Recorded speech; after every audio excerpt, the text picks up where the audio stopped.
Hey, what's up, everybody? John at Half-Ass Gaming right here. Saturday night, Wifey's out of town, and I got time to play games and make videos. So here I am. So I wanted to make a little video about a situation that I came across in one of the games that I'm playing right now. Really good game. It's Roads to Gettysburg campaign, not Long Roads to Gettysburg, just the regular RTG campaign. I'm playing with the guy I've been playing games with for quite a while. I'd like to say that both of us are comparable in skill level. So here's the situation. I guess this video is how to deal with a cavalry unit that is, what's the word I want to use, is cock blocking your army from getting through a bottleneck situation. So what we have on the screen right now is the rebels are trying to get through South Mountain on the what do they call this, the Monterey Gap. So there's a gap and primarily going through the mountains here, and it can be, there's bottlenecks along the way. There's a couple of them. And so what happened was, I, being the Confederate, okay, I actually grabbed, I put a unit in one of the bottlenecks, which would be Jenkins. Let me go ahead. Jenkins right here, a lot of times you'll see an opposing cavalry unit sit right here, and their zone of control is projecting into the main route through the mountains, blocking units from transiting the mountain pass. But I threw a guy right here, and that prevented him from doing that. But the Union wisely threw a couple of guys over here. Kilpatrick's cavalry division under here. They got, well, who do they have under here? They got Farnsworth is right there. So as the rebels are going through left to right, you see over here Heath, Anderson, these two guys right here, they want to get by. So, and Farnsworth is in a mountain hex with a stream or a water separating them, and that is it's a +2 plus the water is a +3, so it's a +3. I don't want to use the word DRM, a modifier to any possible battles right here. So what are the rebels going to do to be able to get guys through this mountain pass? Well, what they could do is they could bring Anderson right over on top of Heath, whatever, and go ahead and do a risky, assault using all sorts of fatigue. And then if your command roll doesn't come up good, you could actually, it could be very problematic, and you could lose some guys. The other thing that they could do, they could just go north out of here over the top of Liberty Mountain, McKees Hill, use like 6 or 7 movement points to get all the way down to 2607. Neither of those are really good solutions. And the thing is, even if you did set up for an assault on Kilpatrick and Farnsworth,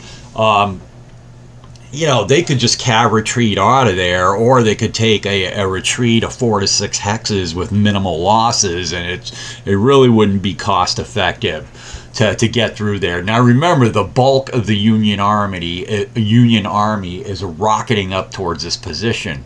The Union got lucky, and the AOP started coming out on turn 3 of this campaign. And if you look down here, you'll see like the leading edges of the elements of this army coming north right here. So these guys right here could be problematic in anything you're going to attempt to try to solve this situation. So here's the situation, and what are we going to do about this?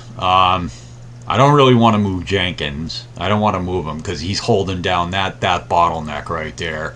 So what is the Union going to do, or the rebels? Well, let's see what happens as we hit. By the way, this is a vassal log right here. Let's see what happens. Oh, they activate Pickett. Pickett's over here under Longstreet. Okay, let's see what he can do about this situation. Okay, I don't know why that happened. Okay, we activated Pickett. Let me slide back over. Activate Pickett. Movement. What's his movement? We give him a 1 fatigue. He goes to green. He was exhausted. He goes to green.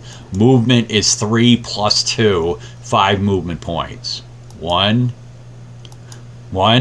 2, 3, 4. Jumping over cavalry doesn't cost anything. And 5 right there. Okay, wow, they're sitting right there. Okay, I don't know how that solves the situation, but let's see what happens. A knit die roll. Maybe the Rebs will get lucky and get another die roll. And they do win the die roll. What are they going to do now to solve this? Who the hell knows? Pick it again. Now, keep in mind, he's exhausted. If he goes to burns another fatigue, he's going to have to do an EM. And that's exactly what he's going to have to do. Let's see what the movement is, though. The movement is 2 plus 2 is 4 movement points. What's he going to do here, ladies and gentlemen? He's got 4 movement points. Let's do the EM roll. See if we get lucky here. They only roll a 2, so he's fine. He passes his EM check. Pickett drops a sub. Really? Okay.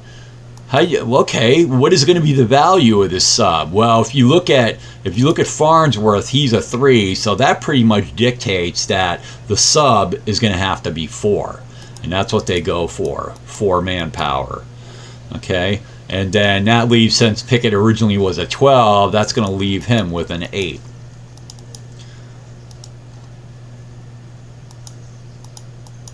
Okay, there you go. Now we put Pickett back on the stack, and he's got to go 4 movement points. That's 1, 2, 3, 4. Okay, wow. Okay, now look what's transpired here. All of a sudden, you realize that instead of doing a frontal assault with Anderson and Heth, well, I mean, you know, frontal assaults are good, but in that situation where they can just cav retreat away or retreat with minimal losses, that wouldn't have been good. But look what Pickett's done in this situation. He's dropped a sub right over here on 2109, and he moved to 2509. What does that do? Well, basically, all 3 entrances and exits into Farnsworth Hex, they're cut. The avenue of retreat, at all 3 avenues of retreat have been cut. Now all of a sudden, Farnsworth is the one with a problem. All right. So, and let's see, I think maybe the Union's going to win this next to net. Yeah, the Union does win the next to net. Now, the problem here is for the Rebels is that Longstreet and Pickett only being an 8, if you look at the situation, he's ripe to be counterattacked here. And there's this rabble of Union guys down here, the 1st Corps, and then there's Birney from the 3rd Corps, and there's multiple cavalry guys down here, and it doesn't look like any of them have any fatigue.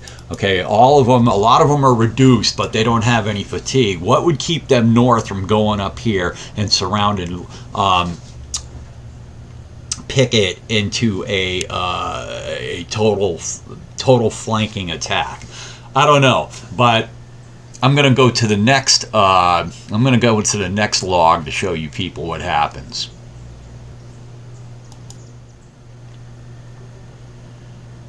Okay, here we are back again. So we have the next vlog up here from Vassal, and what?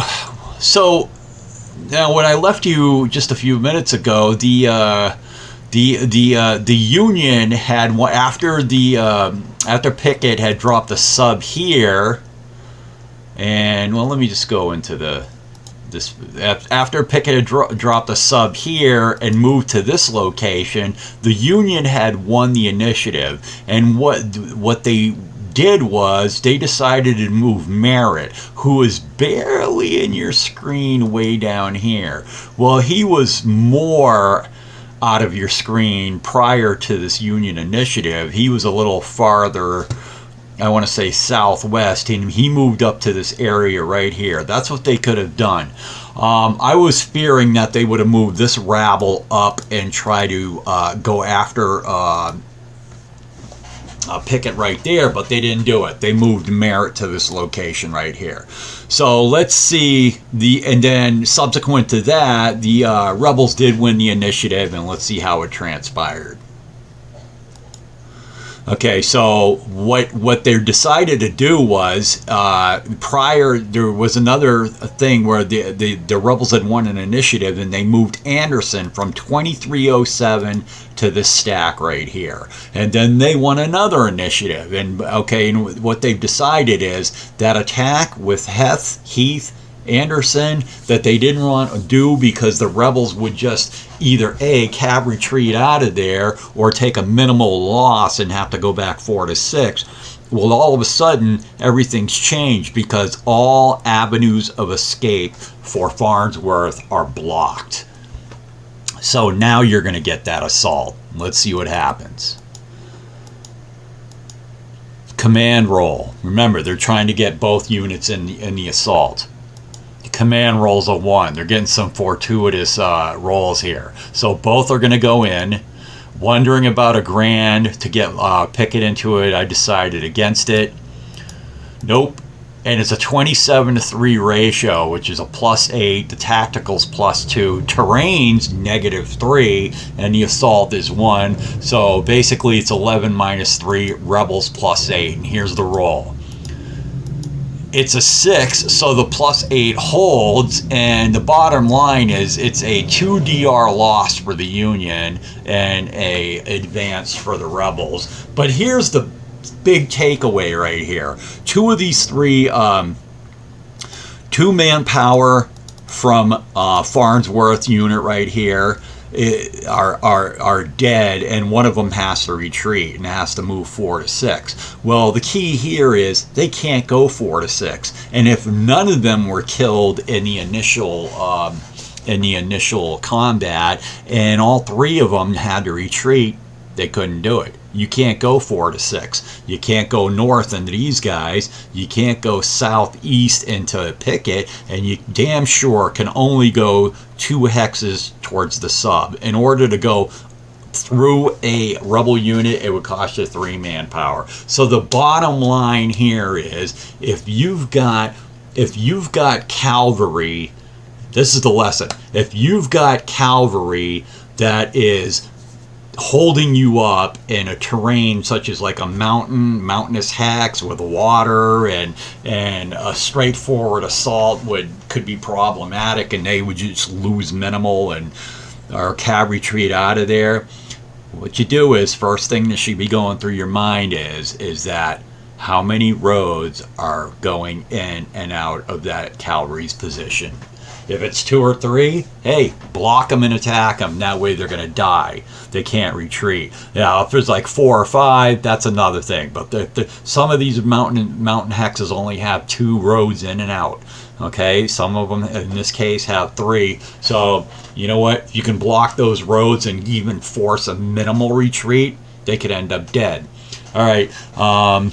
Yeah, saw somebody pull this off years ago, and I've been trying to use it ever since. All right, so there's a little tip for beginners out there.